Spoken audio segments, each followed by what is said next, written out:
Morning. Let's talk about the Gen X workforce. Or Gen Xers in today's workforce, I guess would be a better way to call it. Now, I'm on the younger side of Gen X. Some people would even call me a Zennial. The older Gen X just is about to turn 60 this year. I just turned 47 this past November. I got a text message. Alright. So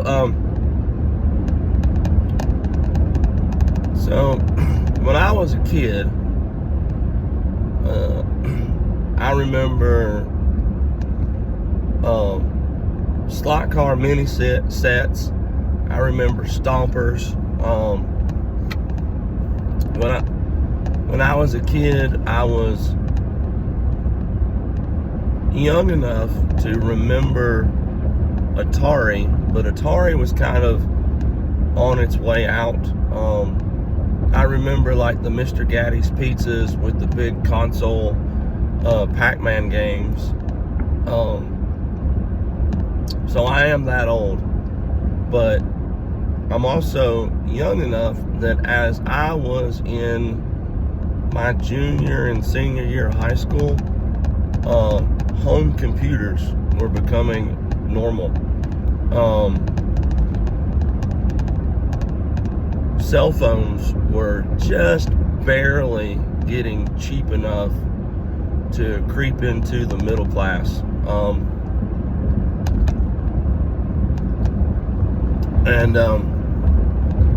When I got married, cell phones were not fully and completely common, but they were real close to getting that way. Matter of fact, not long after I got married, I got deployed, and my wife got her first full-time, fully activated, whatever, not prepaid, cell phone, and she's actually maintained that one number for 20 years now. She's changed services multiple times and did things that made more sense financially, but she's maintained that one number since 04, I believe. 21 years ago. God, I'm old. All right, we're supposed to be talking about the workforce. Oh, come on, car. It's a road, not a parking lot.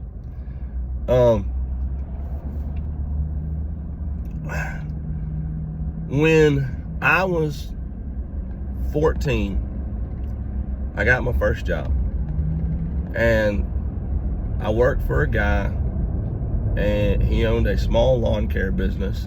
He was literally just getting it off the ground, and he was working a full-time job and trying to work his lawn care job, and he actually built his lawn care job up enough to where his full-time job, he went into work one morning, and if I remember right, his truck wasn't there, and he went to the supervisor and he's like, where's my truck? And they're like, you don't work here no more. You ain't been putting enough effort into it, and we just divided your route. And that's kind of how he became a full-time business owner. He was headed that way anyway, and he worked hard. He built his business, and the harder I worked, the more he'd work me. And I learned that lesson at 14. I then, at 16, 17, I got the standard grocery store job that every teenager gets, and because I showed up on time, and because I did the job, and because I didn't need to be babysat, I did well there, and they wanted to keep me. And then I got a little older, and I'm like, I want to see more growth. I'm leaving here. I'm gonna go do something else. And all through my youth, I always saw that those that were willing to work hard, it didn't really matter if they had education or not. If they would work hard, if they do the job, if they didn't need to be babysat, they did well. Those people did well. And then sometime around 2010, I began to recognize that employers were starting to look at, what is your education level?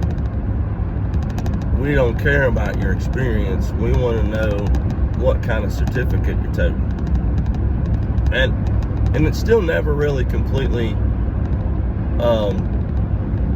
became self-evident to me, because in late 2008, I was about 30 years old, and I was kind of late on finishing my bachelor's degree. And I know I sound more country than Jeff Foxworthy. I get it. I hold a bachelor's of science degree in biology, and I have a background in genetics and fisheries. So I understand breeding processes, I understand trait distributions, and I understand freshwater management and fisheries diversities. I might sound dumb, but when I want to be, I ain't. I'm married to a nurse practitioner, and she don't like it. And she ain't gonna watch this video anyway, but she don't like it. But I refer to her as a doctor because her patients refer to her as Dr. Leslie. And in my mind, and I get it, she's not a doctor, but she's doing the job. And I understand and I respect that there is a difference. I don't think that the difference is quite as wide as some doctors would like it to be. But they did earn a higher level degree. And legally they are able to take more risk and do things somewhat differently than she can legally, because of the disparity or the difference in the levels of education. But then we creep on into 2020 and into COVID, and in that decade, from 2010 to 2020, I really began to realize that the workforce that I grew up in simply doesn't exist anymore. And it does me no good as an employee to work above my pay grade. And it's always been difficult for me to not work above my pay grade. It's always been difficult for me to not work, to want to go above and beyond. And it's always because in my back pocket, I've had this thought of, if I do a little more, if I work a little harder, then the upper echelons are going to recognize that. They're going to respect that, and they're going to reward that. Well, in January of 2020, so before the pandemic really truly affected America, a guy that'd been in the same department as me and had a position a step above mine retired. And I was like, okay, boss, I know that you're going to dump his job on me, and I'll do it, but I want to see promotion this year. I want to see exception to the rule this year, and I want promotion. And I get this, we'll talk about it. And I've been getting this, we'll talk about it crap for some time already. And so 2020 goes by. I do that job and my job all of that year. They open up that job, and it's rated higher than me, and they put in this little caveat of, we're looking for somebody with a graduate degree, but if you have experience, then that could work too. And so I wrote up my resume, and it clearly spelled out, hey, I have most of the education you're looking for. I'm 2 years shy of the education you're looking for, but I've got 10 years of experience, and I have been doing this job, like literally this job. I've been doing this job, the one I'm applying for, all year. And I don't even make the cert. I just flat get passed over. And they hire this chick. She's a new graduate. She's a hard worker, but she don't work out. She's there 4 months and she's gone. And then it gets dumped back in my lap. And then they reopen the position. They screw that position up, so they advertise it all wrong, so that they ended up forced to not fill that position. But once again, I had applied for it, not made the cert, and knew that I was going to get passed over for it. And I even went to the admin team and said, look, I'm doing this job already, and I have, I'm former military. I have veterans preference and veterans preference in hiring. And I'm like, you guys know as well as I do that I'm already doing the job, and all y'all got to do is file the paperwork to put me in that slot, and then you just refill the slot that I leave.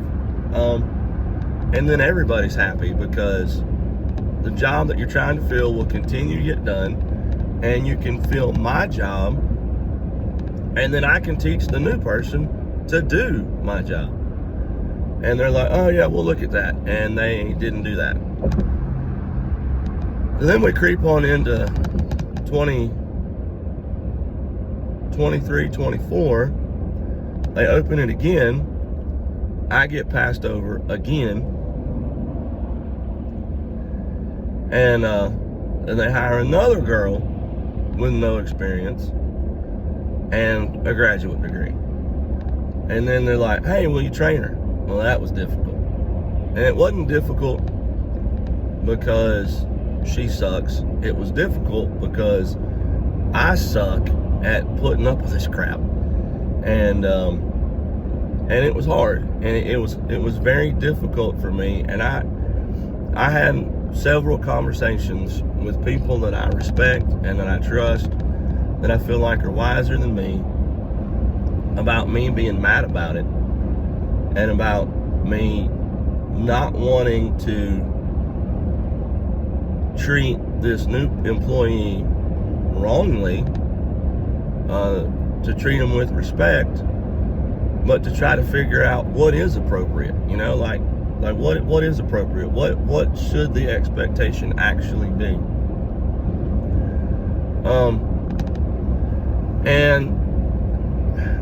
And so I guess what I want to say is I get it.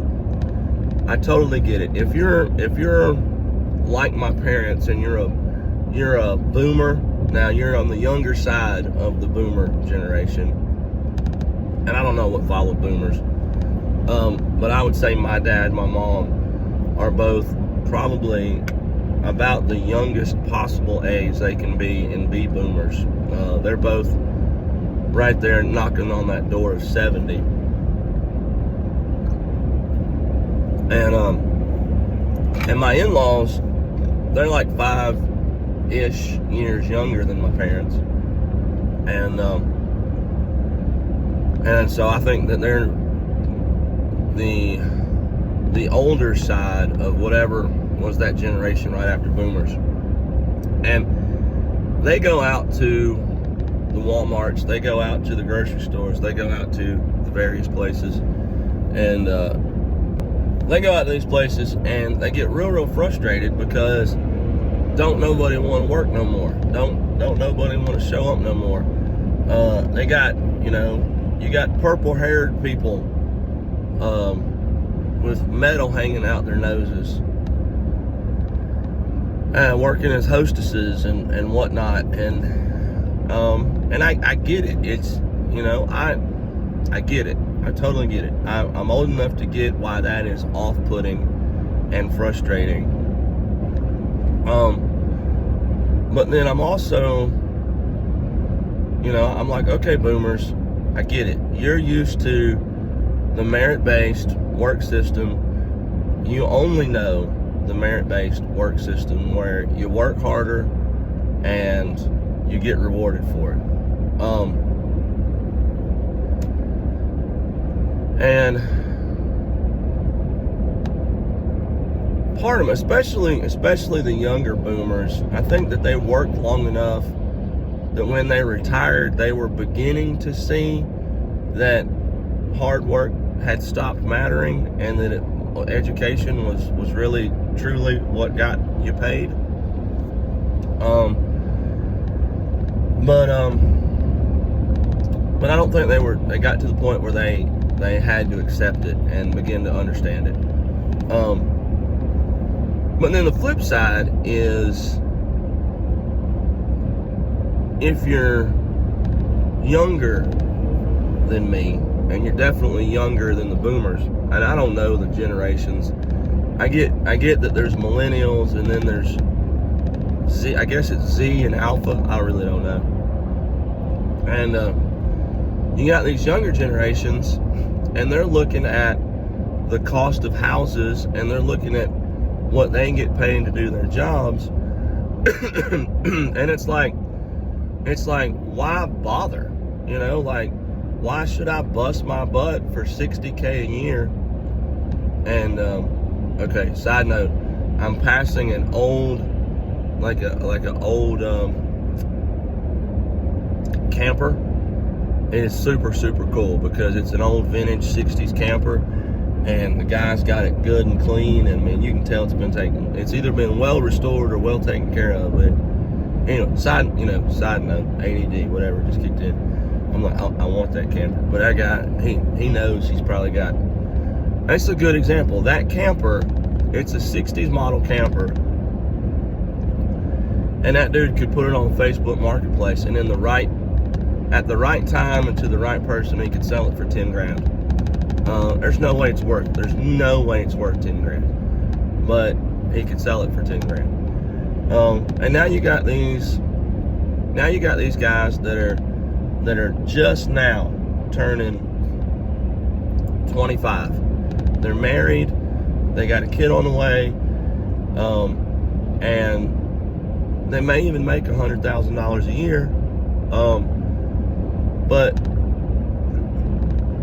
houses, just to buy a house, a single family home, 2,500 square foot, in a good school district, in a nice neighborhood, the American dream, quote unquote, that BlackRock has bought away from us. Thank you, BlackRock. Thank you, Vanguard. Instead of it being an appropriate $200,000, now it's $450,000. And that $450,000, turns into a mortgage that's nearly $3,000 a month. And when you do the math, and when you crunch all the numbers between car payments and house payments and child care and taxes and utilities and all that crap, $100,000 a year, you're still kind of poor. You're not truly poor, But it's like there's no reward for all of the hard work. So I understand the frustration in the economics, and I understand why people have decided, heck with this, I'm gonna work my pay grade. I'm not gonna go above and beyond. I'm not going to bother to do more than the minimum, because I know for a fact that doing more than the minimum, the corporate system is gonna say, thank you, we appreciate that, but don't expect to get rewarded for it. And they're not going to merit-based promote anybody. They're not going to recognize that you're worth more than you're getting paid. And so it doesn't make sense anymore. It just doesn't make sense anymore. Now, for me, that took getting passed over for jobs that I'm more than qualified for, jobs I was forced to do without getting paid for, and then asked to train the new person that was quote unquote qualified.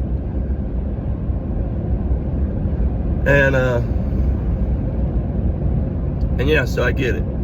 So I understand that there might be 7 people click on this video, and I understand that there might be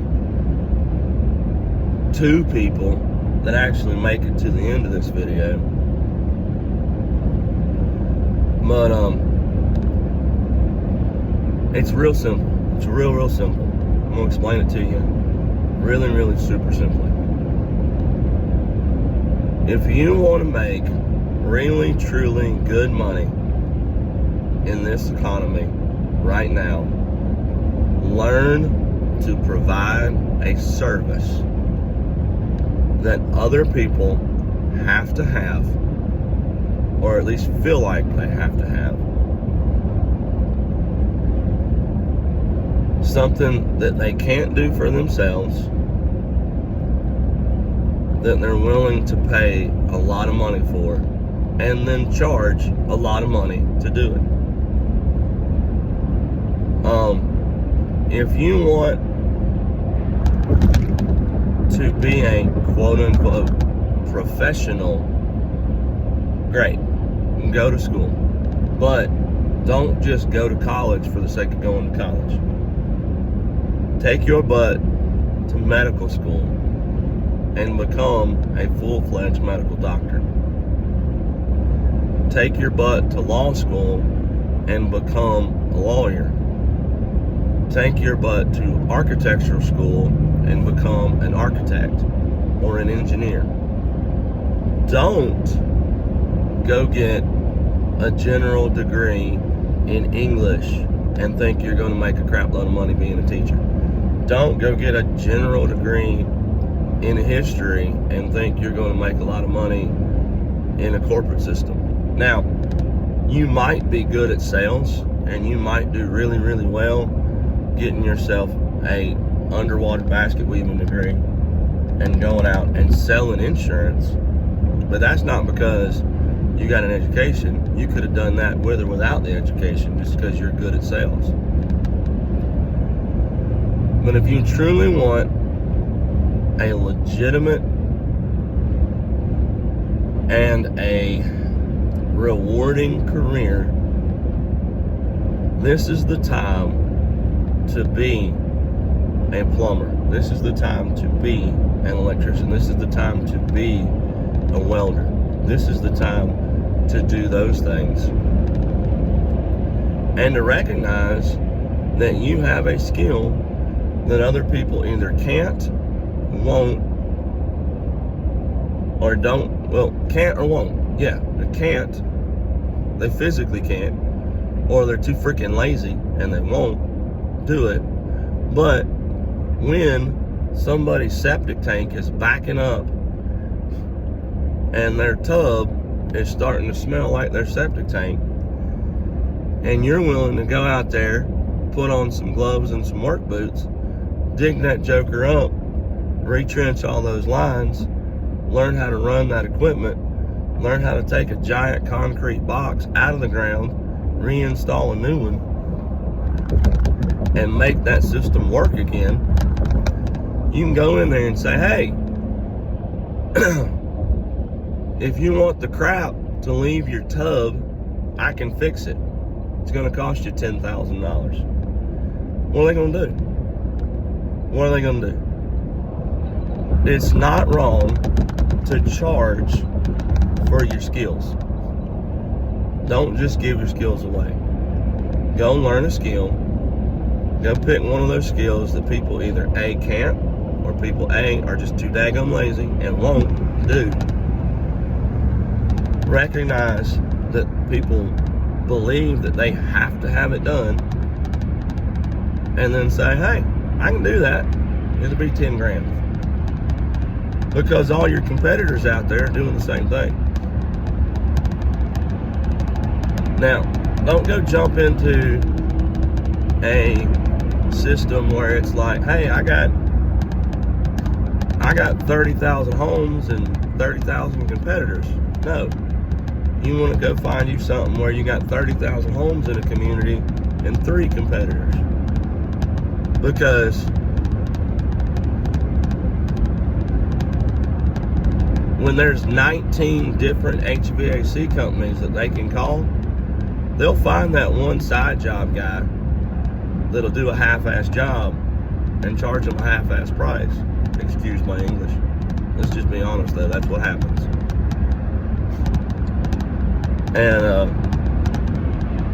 And these people will be like, well, I'm going with the cheaper option. I totally would.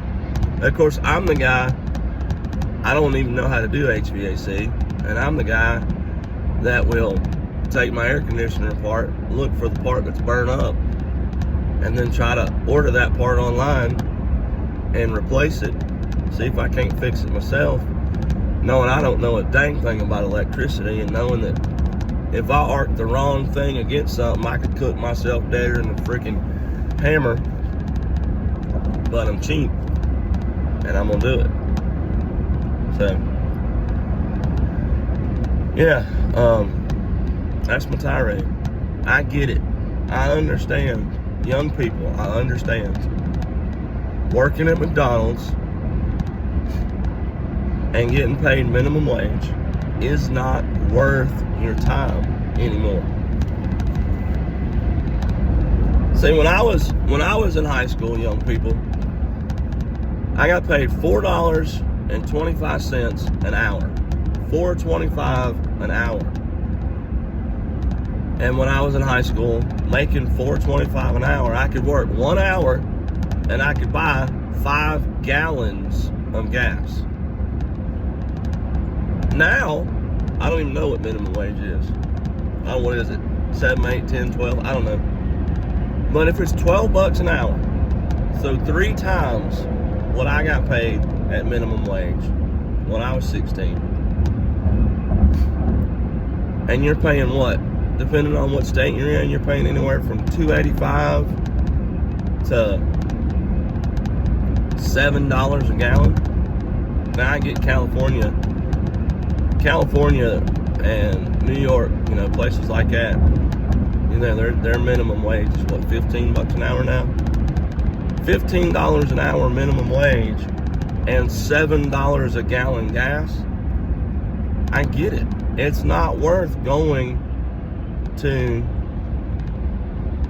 McDonald's, flipping burgers, and having angry old boomers pissed off at you because you got purple hair and you don't want to work as fast as they think you should because you're getting paid nothing to do it.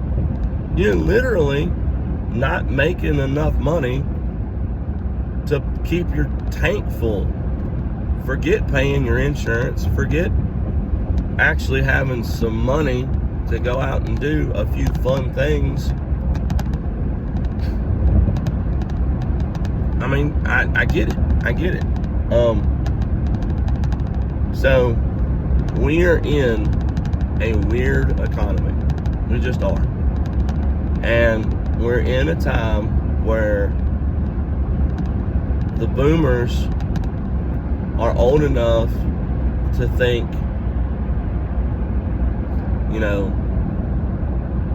one thing, and the gen whatever that's working the crappy jobs now are thinking a whole nother thing, and the two are just incompatible.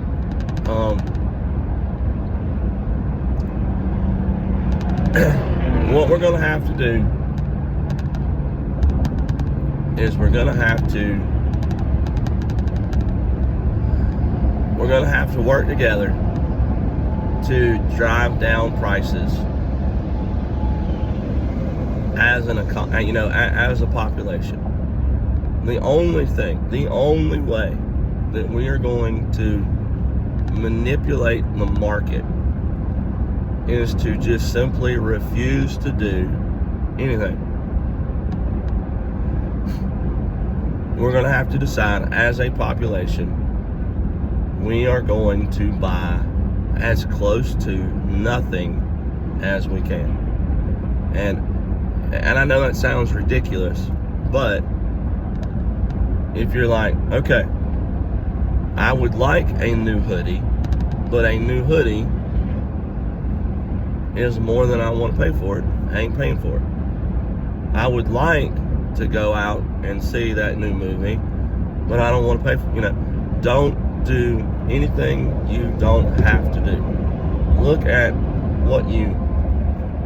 what you're doing and say, let me cut every single thing, every single tiny extra thing out. And for some of you, there are no tiny extra things out because you're already cut so close to the bone. You're living paycheck to paycheck and still having to put crap on your credit card, and you're still going into debt.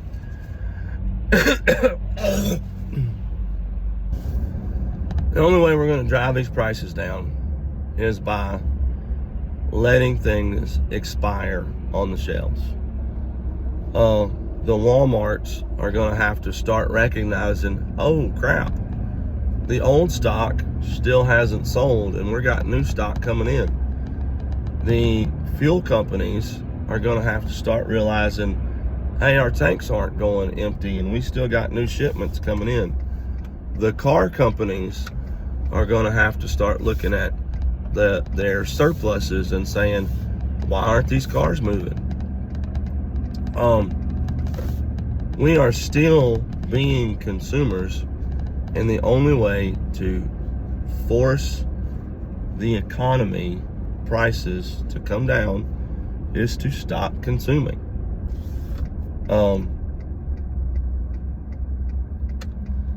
So it's a two-edged sword. On one hand, if you are a service provider, you have to charge a high price for your service.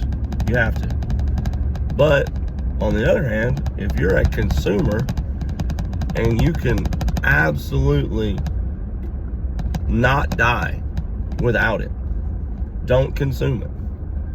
And somewhere in the middle, we will force our economy to balance out. It won't be fun. It won't be fast. It won't be easy. Matter of fact, it'll be very ugly for a lot of people. But you want to see lower car prices? You want to see lower fuel prices? You want to see lower grocery prices? You want to see lower shoe prices, lower clothing prices? Stop buying those things. Just quit buying them. Because if the producers can't sell, then they'll start dropping their prices. And don't get tempted with the short-term sales. Don't. No. Gas dropped from $2.80 to $2.50. Don't be like, ooh, it dropped. No. Be like, well, I want to see 99 cents again. I heard, like, especially you guys that are 25 right now and driving. When I was 25, I could buy gasoline for less than $1 a gallon. When I was 27 and I came back from deployment and I'm looking at gas prices and I look at my wife who'd been in America for the whole year and I hadn't. And I'm like, what happened? Why is gas prices $1.25? And she's like, oh no. $1.25 20 years ago. When you were 5 years old, Mr. I'm 25 right now, gas was $1.25, at least in the Southeast. You don't remember that because you're 5 and 20 years ago. But let's shoot for that. Let's shoot for, I ain't driving. I don't have to. I ain't going nowhere. And let's see if we can force those prices down. Matter of fact, all these newer cars got that little economy thing right there on the dash. If you're getting 19 miles to the gallon, try to change how you drive and see if you can get 22. And if everybody does that, and if everybody's like, no, I ain't going, I ain't doing it. Quit buying the eggs, quit buying the milk, quit buying the new hoodies, quit buying the new shoes. Quit. If you can live without it, live without it. And let's force those prices down. Y'all be safe.